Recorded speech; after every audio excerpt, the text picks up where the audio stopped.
तर पुणे शहरामध्ये वाढत्या अंमली पदार्थांच्या विळख्याला रोखण्यासाठी पोलिसांनी मोठी कारवाई करत ड्रग्ज माफियांवर धडक प्रहार केलाय।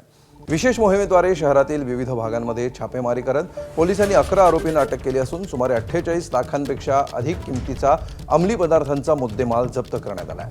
8 एप्रिल ते 23 एप्रिल दरम्यान ही मोहीम राबवण्यात आली। या कालावधीत वाघोली, लोणीकंद, लोहेगाव, विमानतळ परिसर, चंदननगर आणि खराडी या भागात गुप्त माहितीच्या आधारे सलग छापेमारी करण्यात आली। या कारवाई दरम्यान एमडी आणि गांजाची विक्री तसंच सेवन करणाऱ्यांविरोधात एनडीपीए कायद्याअंतर्गत एकूण 13 गुन्हे दाखल झाले। ड्रग्ज रॅकेटचे धागेदोरे थेट राजस्थानपर्यंत पोहोचत असल्याचं समोर येत आहे। काही आरोपी राजस्थानमधनं एमडी अंमली पदार्थ आणून पुण्यामध्ये विकत होते अशी माहिती मिळाली।